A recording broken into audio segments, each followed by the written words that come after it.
Olá, boa noite.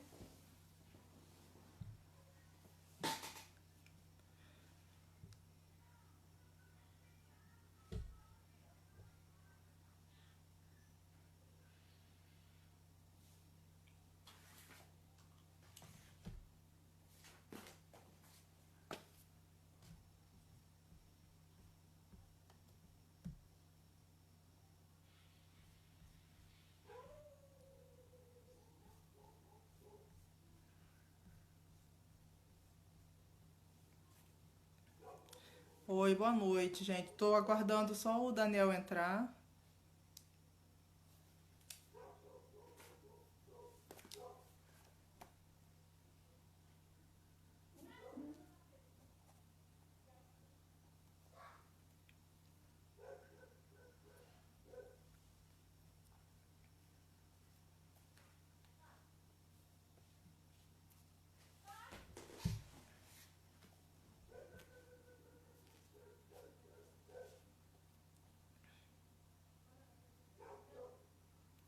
Oi, Lu, tudo bem? Boa noite.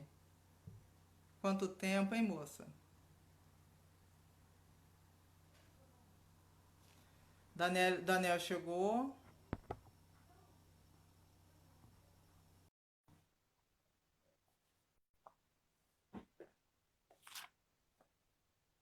Saudade também. Ei, Daniel, boa noite. Boa noite, Ângela. Tudo bem? Tudo bem? Um prazer ter você aqui para a gente poder fazer um bate-papo essa noite. Para quem não conhece, o Daniel, ele é nutricionista do INJA, nutricionista oncológico, ele é formado em nutrição e tem especialização em nutrição oncológica e fez residência no INCA, não é mesmo, Daniel? Isso. Quer falar Fiz em um pouquinho sobre o seu 2011. currículo? Isso. Quer falar um pouquinho? Olha, é um prazer, Ângela. É um prazer ter com você de novo esse bate-papo. Eu me formei em 2009 na FOA. Em 2010 eu passei na residência do INCA. Fiquei 1 ano e 6 meses, 1 ano e 7 meses lá fazendo residência. Voltei para Volta Redonda, trabalho com oncologia até hoje, né? Quase 10 anos já. No Hospital Inja, que é referência no tratamento oncológico da região. E agora tô indo para outros áreas também. Acabei uma pós em paciente crítico agora, uma do GANEP e uma do Einstein, e agora estou me aventurando na medicina. Ah, parabéns. Então temos aí mais um médico, né, formado em nutrição. Isso só tem a agregar para a nossa profissão. Verdade. Ô, pois é, né, Daniel? A gente vai falar hoje sobre o paciente oncológico. O câncer é uma doença que a gente ainda não tem cura, é, é um grande problema de saúde pública que a gente tem, que a gente enfrenta há muitos anos, uma luta dos cientistas, dos farmacêuticos, na busca, né, dos químicos, na busca da cura para essa doença, que é o grande anseio de todo mundo. Todas as pessoas dentro da família, do círculo de amigos, ou até mesmo profissionais que tratam pacientes com esse perfil, têm essa ansiedade, têm várias dúvidas em relação ao manejo, na verdade, do paciente oncológico, da nutrição. E agora, nesse período de pandemia, né, então cujo foco é de manter a imunidade em todas das pessoas para poder minimizar, né, os agravos que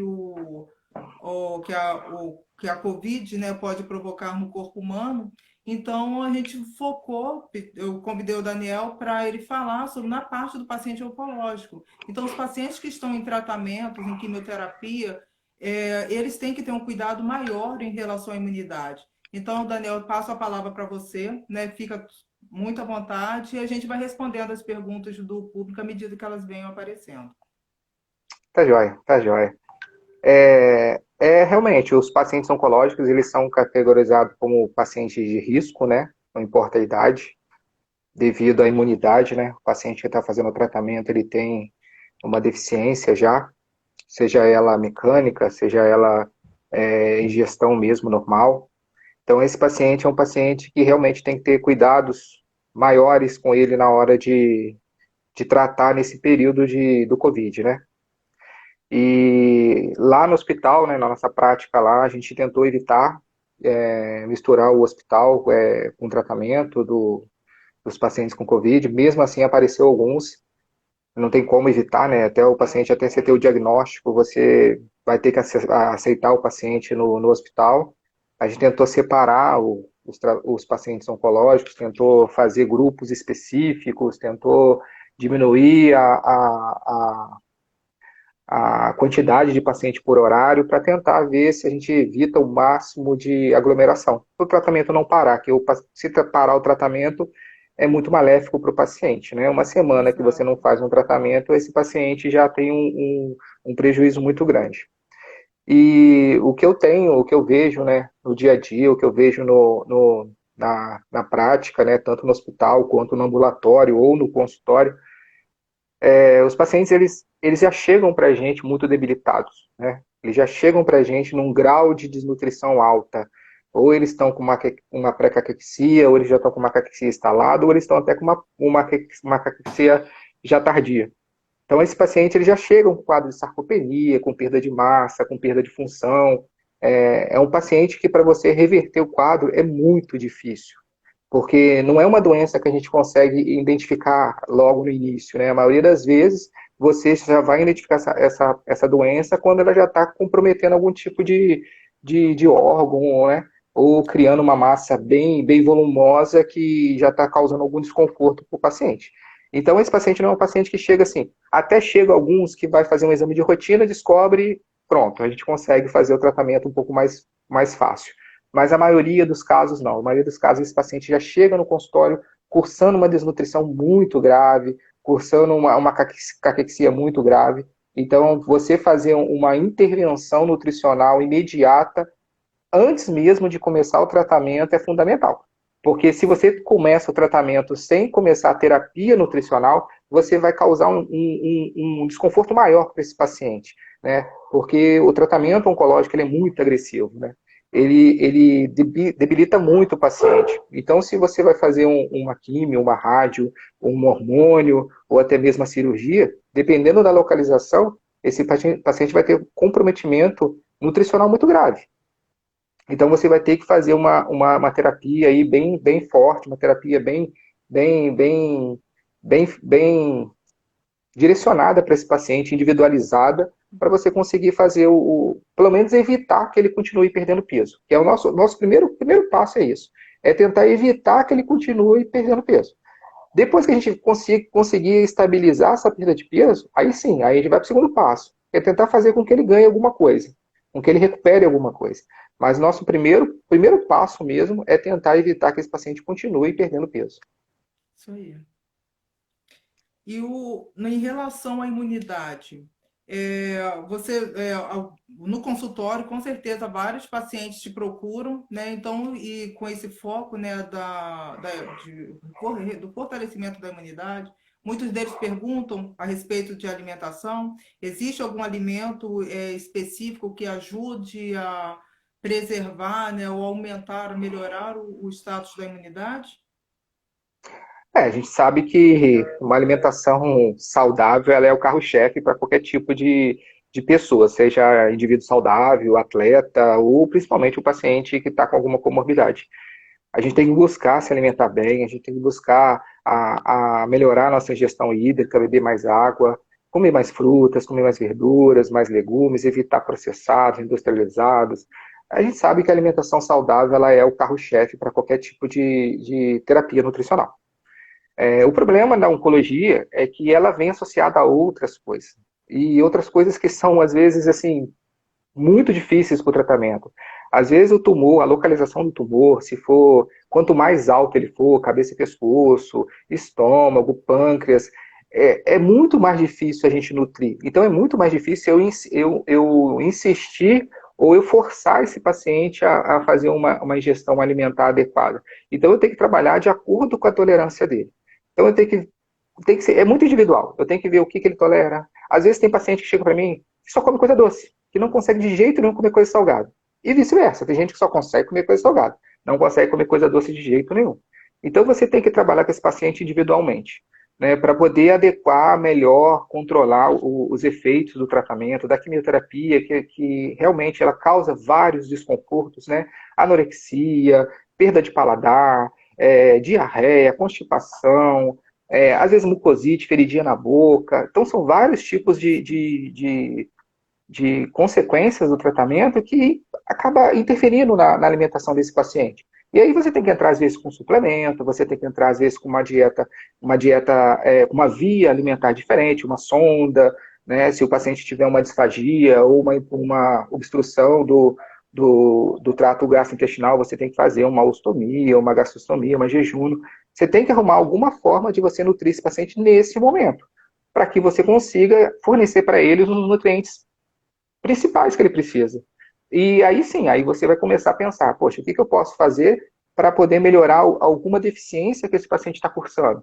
Ah, ele está com uma anemia, será que eu consigo aumentar a proteína? Será que eu consigo fazer com que ele ingira um pouco mais de proteína? Será que eu consigo fazer com que ele coma mais frutas, que ele coma mais frutas cítricas? Então, assim, é individual. A gente tem que enxergar esse paciente e ele incompleto, né? Saber qual tipo de tratamento que ele está fazendo, se ele fez alguma cirurgia prévia, se ele está fazendo algum tratamento concomitante juntos, se ele tem alguma obstrução. Então você tem que analisar todos esses parâmetros para você poder tratar e nutrir esse paciente. A Silvana está perguntando aqui se o medicamento ele consegue tirar, né, deixa o paciente sem o paladar. Sim, sim. A quimioterapia, né? Principalmente a quimioterapia. A rádio também. A rádio, se é cavidade oral, esôfago, também acontece isso. Mas a quimioterapia, ela debilita muito mesmo. O paciente ele chega para mim relatando que ele está sentindo gosto metálico na boca. Ele fala, nossa, eu estou sentindo um gosto metálico na boca, não tenho gosto, às vezes não tem saliva, e aí a gente tem que o médico até solicita saliva artificial para tentar ver se melhora. A gente incentiva o paciente, se ele tolera chupar água, a gente faz cubinhos de água de coco, pede para ele tentar chupar para melhorar. Picoléres de frutas cítricas, de limão, também ajuda a melhorar um pouquinho a sensibilidade. Mas também tem que verificar que tem aqueles pacientes que eles ficam tão sensíveis que o gelado também incomoda, até eles falam que dá choque. Né? Ah, coisa gelada, se eu pego coisa gelada me dá choque. Então, assim, a gente tem que ver o que o paciente tolera. Mas o medicamento, sim, a quimioterapia, ela faz essas alterações no paladar, no intestino, né? Às vezes no intestino ele fica solto, às vezes ele fica preso. Então a quimioterapia ela faz ela mexe com o organismo, né? E a alimentação saudável ela consegue controlar alguns desses sintomas também. Porque o próprio tratamento ele depleta muito o status nutricional do paciente, né? Então, o Sim. paciente ele precisa fazer a quimioterapia, ele precisa fazer o tratamento, mas o profissional já está ciente que esse paciente vai desenvolver uma série de deficiências, uma série vai desnutrir de alguma forma, né? Vai desenvolver essas carências. Mas é uma fase que precisa passar por conta do próprio tratamento, né? Teve uma outra questão também, né, a respeito, assim, por exemplo, independente da pessoa ter uma alimentação saudável ou não, isso não significa que o paciente ele está imune a desenvolver o câncer, né? Então, Não. essas pessoas que já têm uma alimentação saudável, elas precisam mudar a alimentação delas a partir do momento que desenvolve o câncer ou não?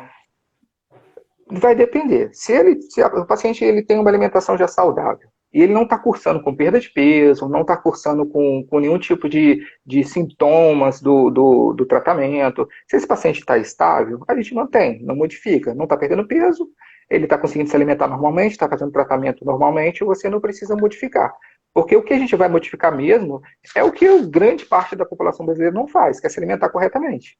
Então, muita gente chega pra gente que, tipo assim, que não toma café da manhã, que almoça e janta apenas, que não come frutas. Então a gente tenta melhorar a ingestão alimentar dessas pessoas para a gente tentar fornecer através da via alimentar os nutrientes específicos para ele repor aquilo que ele está perdendo no tratamento.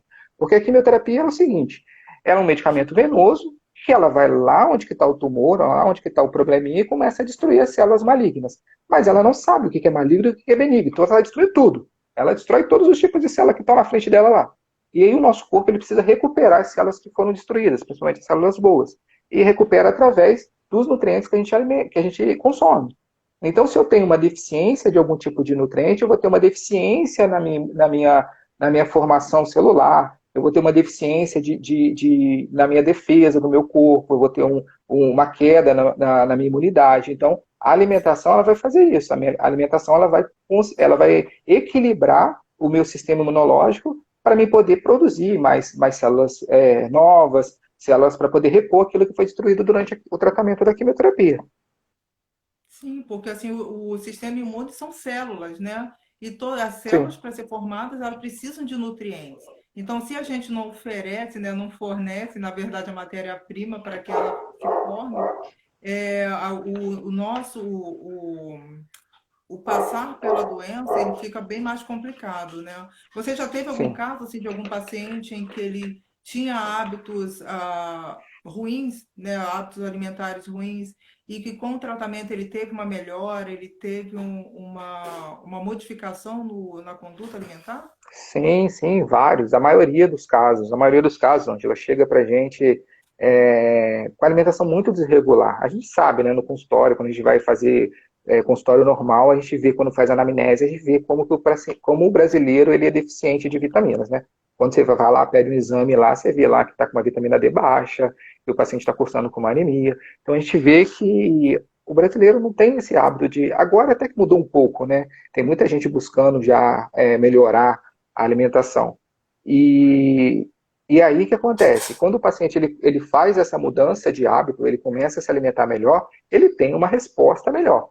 Lá no INCA, quando eu fiz a residência, o que era o protocolo deles lá? O paciente chegava da primeira vez para passar pelo oncologista, quando ele terminava de sair da sala do oncologista, o primeiro profissional que ele ia da equipe era o nutricionista. Porque o que é o protocolo lá? Se o paciente não tiver nutrido, ele não vai fazer o tratamento. Ele não consegue tolerar o tratamento. Então ele precisa estar nutrido, estar alimentado, estar com imunidade boa para ele poder fazer o tratamento. Isso a gente vê no dia a dia. O paciente começa a fazer o tratamento, acha que está tudo bem, aí daqui a pouco ele começa a cursar com uma baixa da imunidade, aí vai fazer o tratamento, vai fazer o exame, está muito baixo, a médica, a oncologista fala, ó, você não vai poder fazer agora porque sua imunidade está boa, vai procurar um nutricionista. Aí eles vão procurar um nutricionista, e o nutricionista vai fazer todo o protocolo individual do paciente, ele vai melhorar a imunidade dele e vai fazer o tratamento sem interrupção. O certo seria ele procurar antes, né? Ele Sim. procurar o nutricionista no início do tratamento, para ele saber o que ele pode, o que ele deve, porque, tipo assim, quando eu faço reunião de integração, todo paciente que chega no hospital, a gente faz uma integração com eles, para saber quais são as dúvidas deles. E a maioria das dúvidas é referente ao que comer. O que eu posso comer? Ah, eu vi no Google que eu não posso isso. Ah, eu vi no Google que isso faz isso. Ah, eu vi. Tipo assim, hoje em dia, com a informatização, você vê que a facilidade de buscar as coisas é muito rápida. Porém, tem muita coisa que é fake news. Muita coisa que está lá, eu não posso levar a sério. Né? Então, tipo assim, tem gente que fala, eu parei de comer carne vermelha, não como carne vermelha mais. Eu falei assim, tá, e qual fonte de proteína que você está fazendo? Ah, feijão, tal. Eu falei, poxa, mas por que você parou de comer carne vermelha? Você precisa comer carne vermelha. Você precisa comer a fonte de proteína da carne vermelha, ela é muito importante para você. E a carne vermelha não tem nada dizendo que vai aumentar as células tumorais, que vai aumentar o risco de câncer. Não tem nada disso. O que aumenta, o que a gente vê no dia a dia é o excesso. E aí o excesso de qualquer tipo de alimento faz mal para a saúde. Se eu comer uma melancia inteira, você passa mal. Então, qualquer tipo de alimento que eu comer em excesso vai me fazer mal. Lógico que, tipo assim, se eu como uma comida um alimento que já não é bom nutricionalmente, vai ser pior ainda a minha resposta. Então, sim, eu já tive vários pacientes que melhoraram muito quando mudaram, né? A maioria dos meus pacientes eu tenho que botar um suplemento porque não consegue atingir as necessidades via oral por causa da falta de apetite, por causa dos sintomas do tratamento, então eu tenho que entrar com algum tipo de suplemento, e tem vários suplementos no mercado que é seguro, que a gente pode prescrever, que a gente pode indicar. Eu gosto muito de um suplemento que vende até no mercado, né? Tem até no mercado, você vai lá no mercado, tem lá. Né? Nem é considerado suplemento, é mais um complemento alimentar. Sim. Então você vê que tem um um benefício muito, muito rápido para o paciente quando ele começa a fazer a terapia. É, quem está me perguntando aqui? A Silvana está perguntando se tem algum alimento específico que faça evoluir o câncer? Ó, se eu não me engano, foi em 2016. A OMS categorizou três alimentos que são de alto risco para desenvolvimento de tumores. Salsicha, bacon, qual é o outro? Salsicha, bacon, tem mais um, que agora fugiu da cabeça. Mas é algum alimento dessa forma. São alimentos processados, são alimentos que não são de origem é, é, natural, vamos dizer assim. Então, quanto mais você for buscar alimentos industrializados, maior o risco de você desenvolver qualquer tipo de patologia, não só o câncer, né? E a gente tem que realmente voltar a se alimentar corretamente. Até porque, se você for olhar, os estudos estão mostrando que a maioria dos casos a maioria dos tumores hoje em dia é de origem alimentar. Né? 70% dos tumores de mama é devido a um sobrepeso. Aí você vai fazendo uma volta, o paciente está sobrepeso por quê? Porque não se alimentava bem, não fazia uma atividade física, né? E aí você vê que, tipo assim, tudo está ligado com a minha alimentação. A gente vê que lá no sul, se você jogar no site do INCA, a grande incidência de tumor de esôfago lá por causa do chimarrão, que queima o esôfago. Então você vê que, tipo assim, o que a gente está consumindo está gerando esses tumores. Né? Lógico que tem a parte genética, mas a parte genética é 5 a 10%. O restante é tudo fator ambiental e esses fatores que a gente está aí no dia a dia, né? Alimentação, estresse, todo esse tipo de situações do dia a dia está fazendo com que a gente fique mais suscetíveis a desenvolver esses tumores. Porque você falou um ponto até muito importante, né, a respeito da prevenção, né? No caso da alimentação, normalmente as pessoas comem pelo prazer de comer. E o consumo, né, de alimentos processados, salsicha, linguiça, os temperos artificiais também, os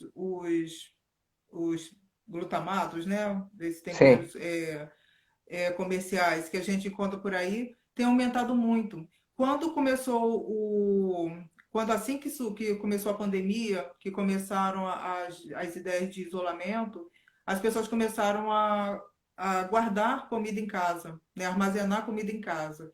E no supermercado, as primeiras coisas que desapareceram das prateleiras foi o miojo.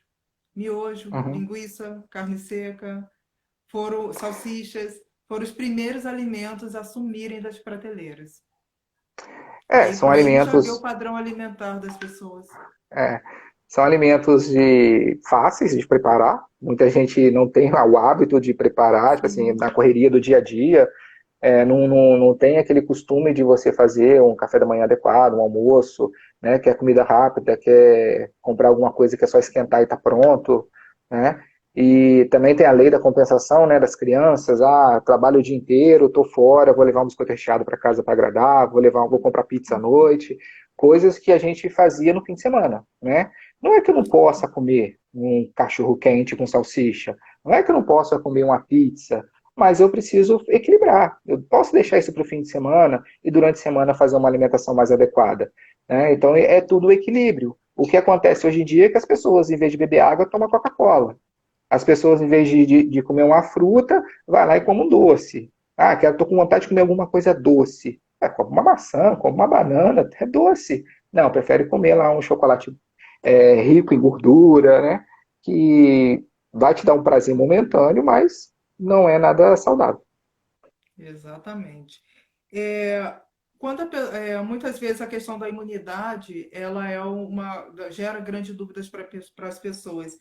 Quais são os sintomas assim que a gente pode considerar ou suspeitar que a nossa imunidade esteja baixa, Daniel?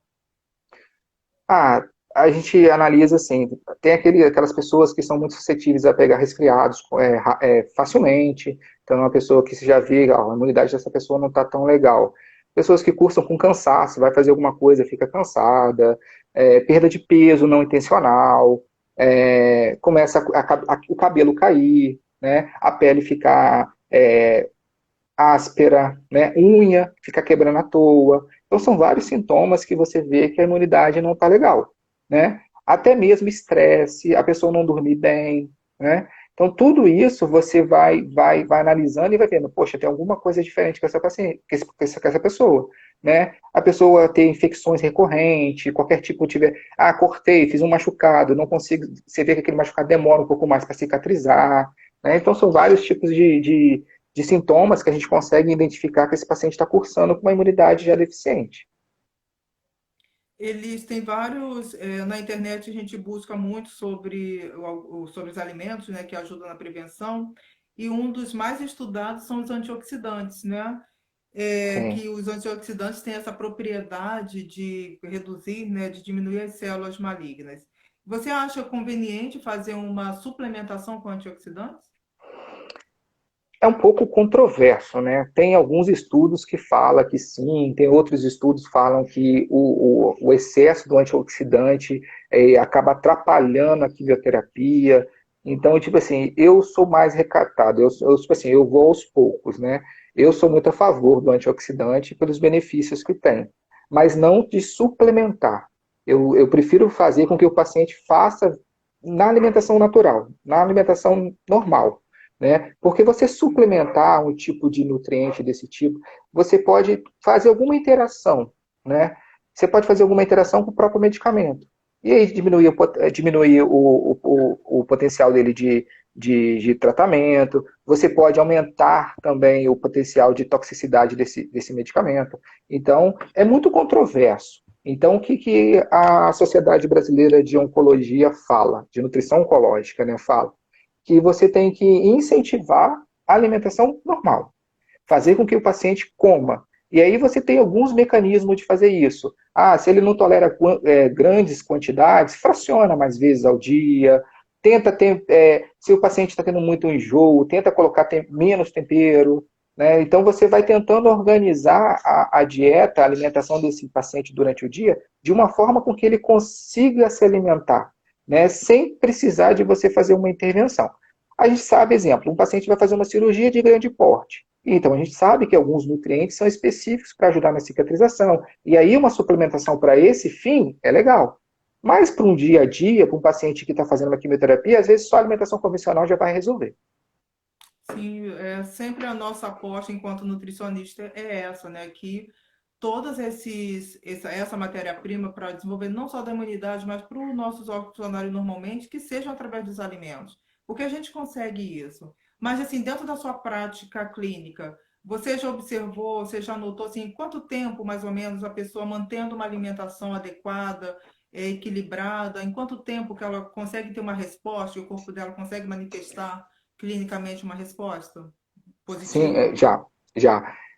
Às vezes o paciente chega com uma alimentação muito desequilibrada e você faz uma intervenção e tem paciente que faz tratamento de 7 em 7 dias, tem gente que faz de 21, tem gente que faz a semana inteira. Então depende também da quantidade de medicamento. Mas o que eu vejo é que de uma semana, no máximo 15 dias, esse paciente já está cursando com melhora da imunidade dele.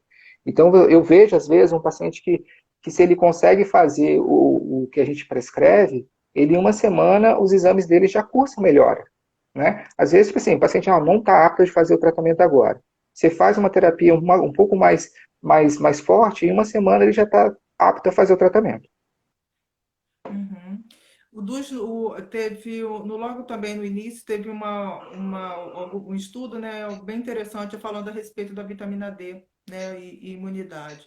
Então, começou-se uma grande discussão de prescrever ou não, suplementar ou não vitamina D na população. O que que você acha? Olha, eu falei, eu não sou muito fã de suplementar. Eu suplemento se ele está com deficiência. Você vai lá, faz o exame, ele está com uma deficiência, você não consegue reverter ela na via oral, você vai lá e suplementa, né, na alimentação normal. Aí você suplementa para equilibrar. No tratamento do paciente oncológico, você tem que ter um pouco mais de cuidado.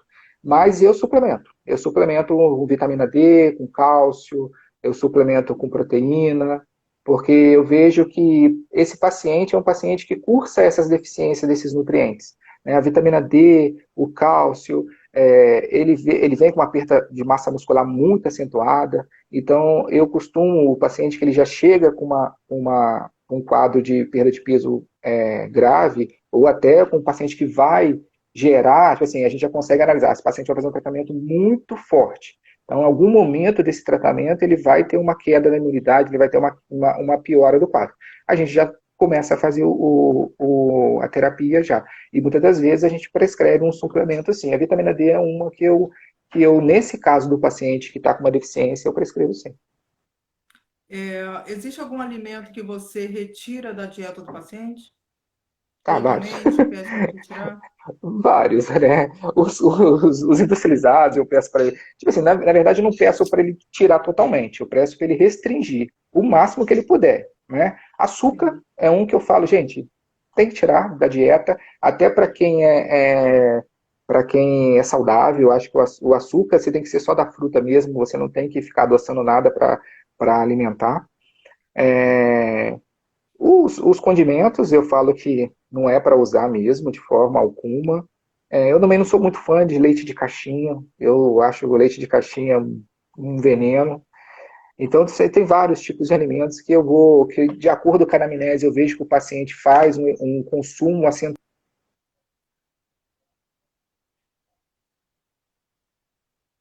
peço para ele evitar. Né? Restringir Uhum. totalmente não, porque quando você restringe o paciente, ele forma aquela barreira, né? Quando, Sim. mas Não quando você pode vai de jeito conversando, nenhum. vamos tentar evitar, diminuir a quantidade,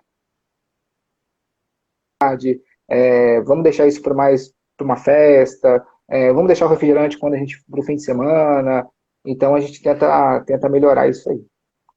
Qual que é a opção que você coloca para o leite? Você falou que não opta pelo leite de caixinha. Qual é a outra opção que você oferece para o paciente? É difícil a gente encontrar aqui o leite direto da vaca, né? Tipo assim, direto do curral, como antigamente, né? Antigamente até vinha aquelas vidros, né? Chegavam na nossa casa. Hoje você não consegue. Mas ainda você consegue encontrar alguns leites que são integrais, são leites que, tipo assim, que eu sempre falo, quando o prazo de validade é muito curto, ele é melhor. Porque se ele estraga muito rápido, significa que tem pouca química nele. Entendeu? Quando tem 6 meses de prateleira, eu já desconfio. Falei, opa, pô, uma coisa que 6 meses numa prateleira ali, eu não sou muito fã, não. Mas, assim, até o leite, esse leite de saquinho, eu acho melhor do que o leite de caixinha. Até esse Uhum. leite de saquinho, eu acho que, em comparação com o leite de caixinha, eu acho melhor. Porque ele foi pasteurizado, né? Então ele não Né? sofre, não tem nenhuma adição, né, de nenhum outro elemento. Mas é porque assim, geralmente as pessoas, eu também tenho esse hábito do leite. Para mim, o leite é uma das minhas melhores fontes de proteína. Então, todas as vezes que a gente retira alguma coisa do paciente, eu sempre opto por uma outra coisa. E em Uhum. relação aos leites vegetais, o que que você acha? Olha, Extratos, né? Vegetais, a gente fala é, leite para é, proteínas, né? assim, eu deixo aberto, né? Se o paciente ele tolera, se ele gosta, se ele tem a prática, eu não vejo nada que impeça, porque é uma boa fonte de proteína, né? Então, tipo assim, eu até falo, ó, é uma fonte legal de você consumir, né? Mas não tenho o hábito de prescrever, não, tá? Eu prescrevo mesmo as coisas mais fáceis do paciente encontrar, né? É, umas coisas mais. É porque eu tenho muito paciente SUS, né? Então eu tenho que trabalhar um pouco Sim. com o custo Com deles, custo né? E acessível. às vezes, esses tipos de proteína, esses tipos de produtos, eles são um pouco mais caros. E aí meu paciente às vezes não consegue consumir ele. Aí ele fala, o doutor falou, o Daniel falou que eu não posso tomar o leite de caixinha, que eu só tenho que tomar esse tipo de leite. E eles põem na cabeça que nunca mais eles podem fazer isso na vida. E aí tem que saber lidar com isso. Mas eu acho legal, eu acho uma boa fonte de nutrientes, eu acho que é uma tendência a gente buscar mais alimentos dessa fonte, né? Eu brinco muito com os meus amigos que falam que o próximo passo da humanidade vai ser vegano, né? A gente vai deixar de comer carne. Eu acho que daqui uns 100 anos o pessoal vai olhar para trás e falar, nossa, como é que esse pessoal comia carne, né? É igual a gente olha para trás, como é que tinha escravos lá atrás? Acho que o próximo passo da evolução é deixar de comer carne. Pois é, hoje em dia a gente tem a nossa alimentação perdeu muita qualidade em relação ao passado.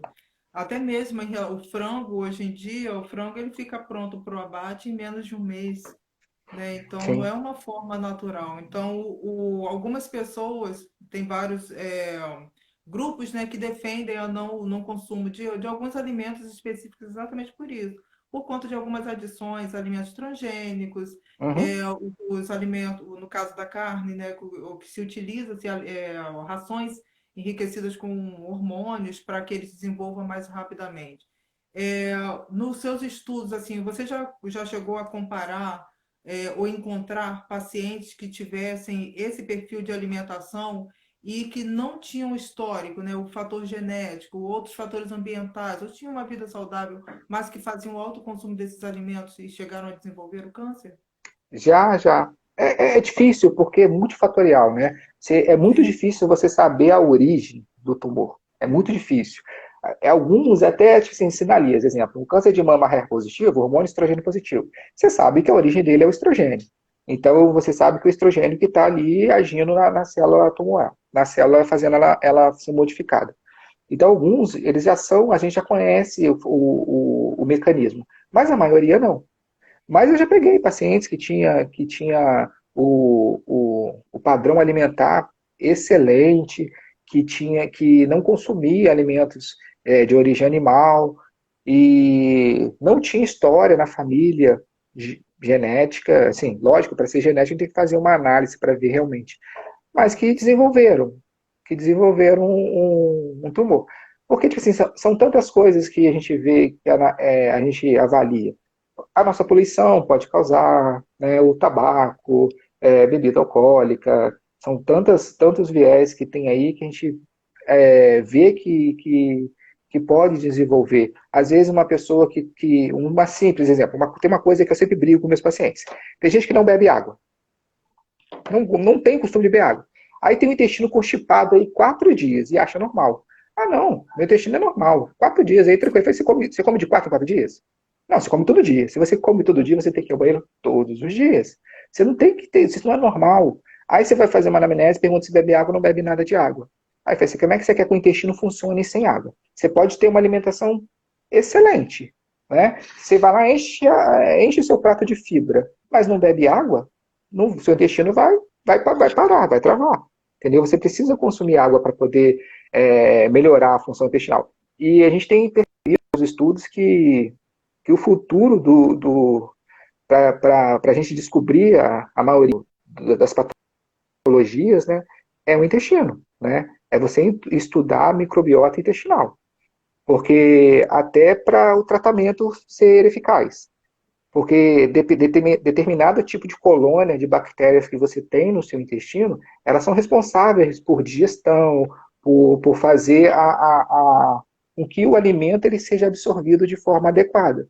Então já tem estudos que falam que se você tem a carência de um tipo de bactéria, você tem uma suscetibilidade de desenvolver uma obesidade.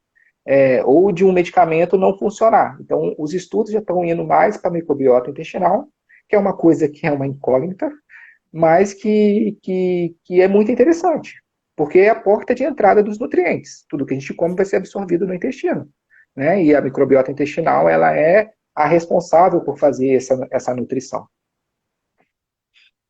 Na verdade, o intestino doente, na verdade, faz um corpo doente, né? O nosso sistema Sim, imune, ele começa a ser desenvolvido lá no intestino. Então, e hoje em dia, no ambulatório, eu vou falar para você que 90% das pessoas que eu atendo, 90% dessas pessoas têm algum distúrbio intestinal. E na maior na maioria das vezes é a constipação intestinal.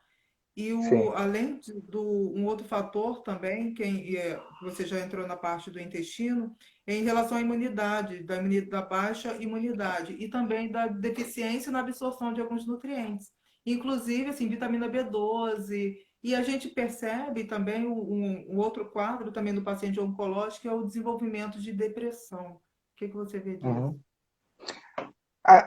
Nós temos uma equipe multidisciplinar, né, que a gente conta com um assistente social, com a psicóloga, fisioterapeuta, né, E quando a gente faz a nossa reunião de integração, a gente costuma conversar sobre os nossos pacientes.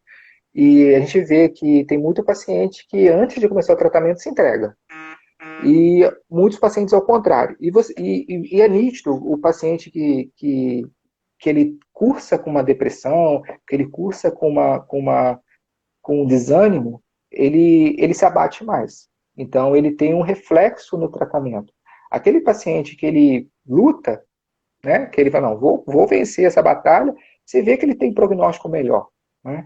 E eu sempre falo com meus pacientes, você tem que ser mais forte do que o tumor, você não pode deixar o tumor ser mais forte que você. Entendeu? Você tem que vencer essa batalha.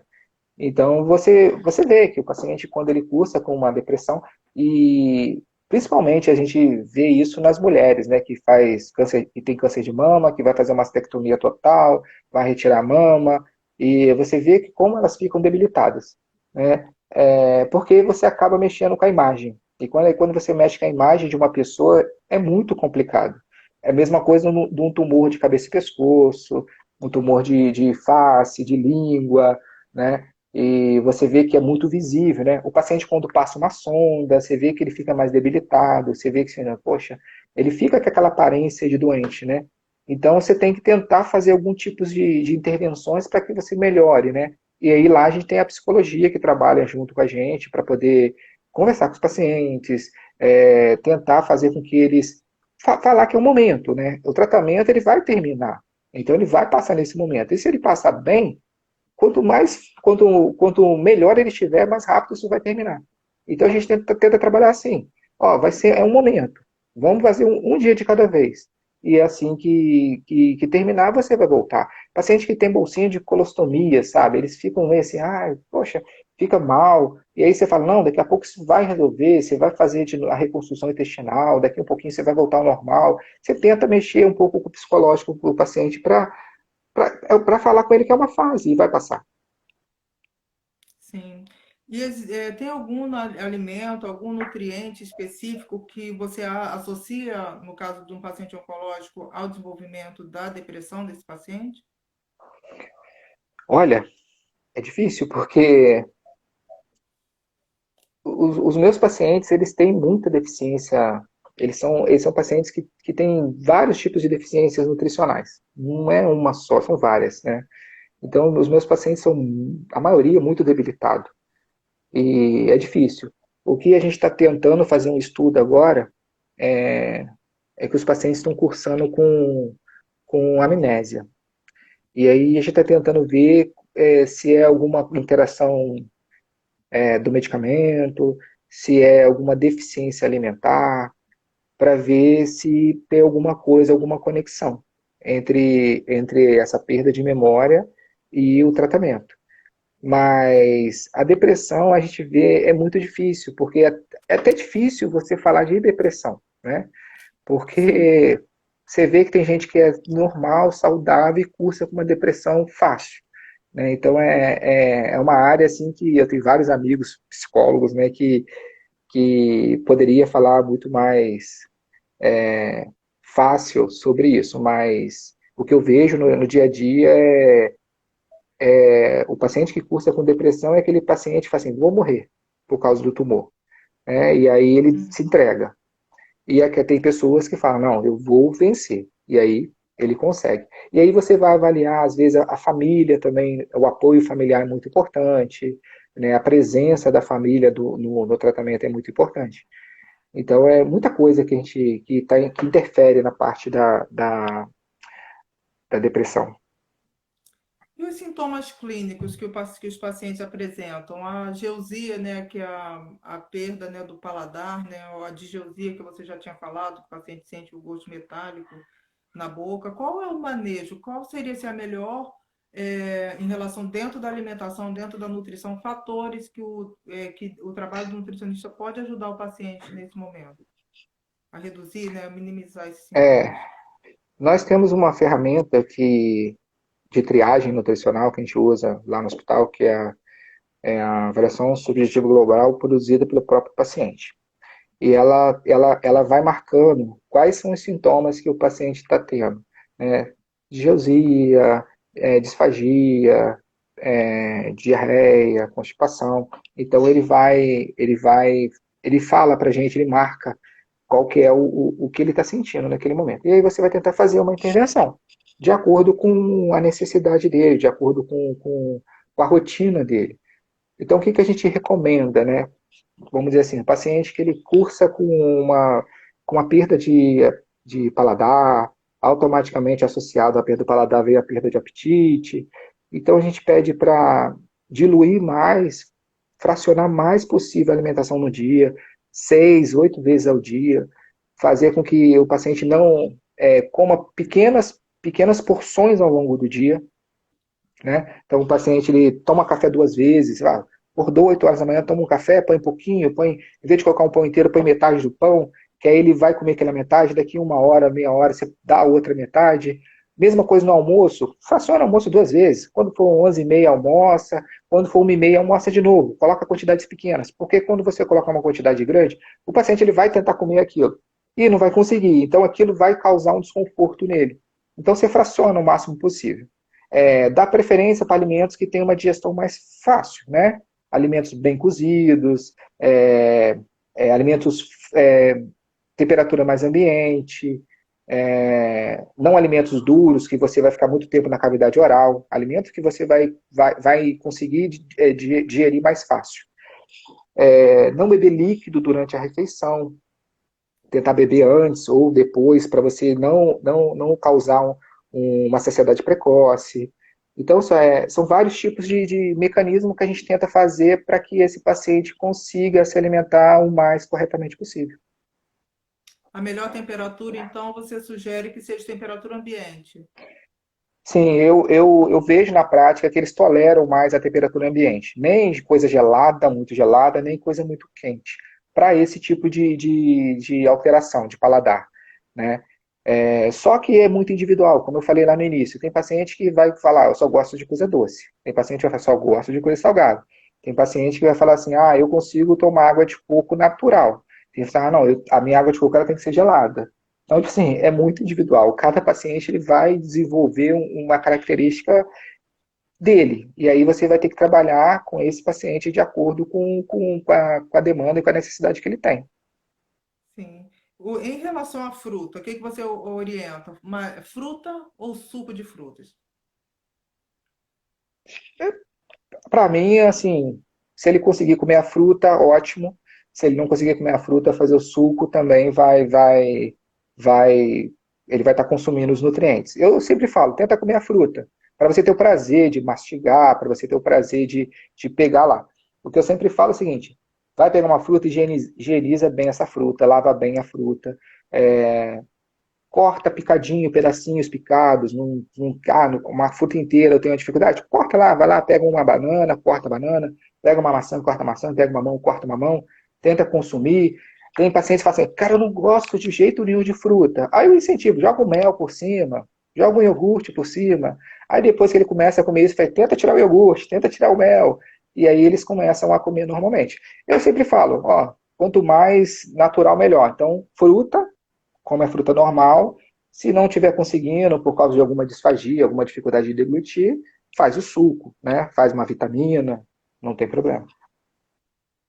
Entendi. Veja, verduras, cruas ou refogadas ou cozidas? Durante o tratamento da quimioterapia, a gente pede para evitar coisas cruas, né? Por causa da imunidade, da baixa da imunidade, você pode estar não lavar essa verdura corretamente, não botar no hipocloreto, não fazer a higienização correta. Então a gente pede para evitar as coisas cruas durante o tratamento de quimioterapia. Aí, preferência, tudo refogado, tudo cozido, né? Às vezes tem alguns casos que até as frutas a gente pede para os pacientes a ferventar, cozinhar, né? Para poder consumir. Aquele paciente que está cursando com um quadro é, mais grave ali de queda de imunidade, neutropenia, então a gente tem que ter cuidado. Mas eu sempre falo, está fazendo tratamento de quimioterapia, evita comer coisa crua. Evita, não restringe, evita. Estou na minha casa, vou fazer a lavagem dela corretamente, tudo bem. Mas na rua, principalmente, nem pensar, eu peço para evitar mesmo. Ok. Bebida alcoólica? Algumas pessoas estavam relatando sobre isso, né? O Uhum. consumo da bebida alcoólica antes do tratamento. O paciente oncológico, ele já, aliás, já passou pelo tratamento. Ele pode consumir bebida alcoólica? Isso tem uma interferência no status nutricional? Eu preciso saber primeiro qual foi a patologia, qual foi o segmento, se ele fez algum tipo de cirurgia, para a gente entender se o álcool foi um potencial causador disso, né? Exemplo, a pessoa tem o costume de beber cachaça e ele teve um tumor de esôfago, né? A cachaça ela pode ter levado uma lesão na mucosa do esôfago, né, e ter desenvolvido esse tumor. Eu sempre falo que durante o tratamento evitar o máximo possível de bebida alcoólica, porque o álcool pode acabar entrando, fazendo uma interação com o medicamento. Então, não indico, peço para parar, mas tem aqueles pacientes que não conseguem de forma alguma, igual o cigarro. Né? A gente sabe que a recomendação do paciente começou a fazer o tratamento é não fumar, mas tem uns pacientes que não conseguem. E aí a gente tenta o máximo possível restringir a quantidade. Porque se a gente também, como eu falei, é igual a alimentação. Se você restringir muito o paciente, ele não vai querer voltar. Ele não vai querer te ver mais. Então a gente tenta trabalhar com ele da melhor forma possível. Durante o tratamento eu peço para evitar o tipo de bebida, qualquer tipo de bebida alcoólica. Né? Tem aquelas pessoas que falam assim, eu tenho o costume de tomar uma tacinha de vinho. Ok. Tem como mudar essa tacinha de vinho por aquele suco de uva integral? Ah, não, prefiro a taça de vinho. Uma taça de vinho não vai fazer mal. Tem paciente meu que já peguei e falei assim, nossa, minha família costuma fazer churrasco todo fim de semana com cerveja à vontade. Se eu posso tomar um copinho, mas se você for tomar um copo, ok, não vou te restringir um copo. Né? Porque a gente tem que pensar também no prazer do paciente. A gente não sabe como é que vai ser o final desse tratamento. Né? Então eu tenho que pensar, poxa, esse paciente, qual o prognóstico dessa doença? Né? Então eu não posso ser muito restritivo. A gente tem que dar uma qualidade de vida melhor para esse paciente. Se esse paciente já é paliativo, né, se ele já cursa com o tratamento só mesmo no nível de controle ali, mas sem perspectiva de cura, você vai liberar algumas coisas. O paciente é diabético, ele está com vontade, lá no hospital acontece isso direto, o paciente é diabético e está com vontade de tomar sorvete. Eu vou liberar o sorvete para ele, entendeu? Eu vou liberar e vou controlar a glicemia dele e pedir para o médico controlar no medicamento. Né? Então a gente vai trabalhar de acordo também com o prazer do paciente. Não adianta você cortar, restringir tudo e não dar o prazer que a alimentação é um prazer. Muita gente tem o hábito alimentar como um dos maiores prazeres da vida. Né? Eu, principalmente, adoro me alimentar bem, adoro comer.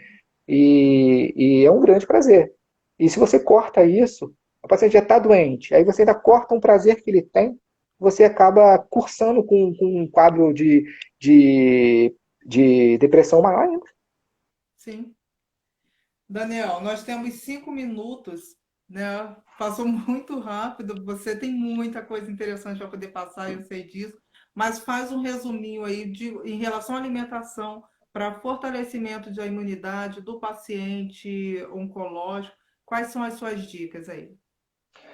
Dica número um: descobri que eu tenho um tumor. Procura um nutricionista especialista, tá? Um que já trabalha na área para poder te orientar de uma forma mais adequada.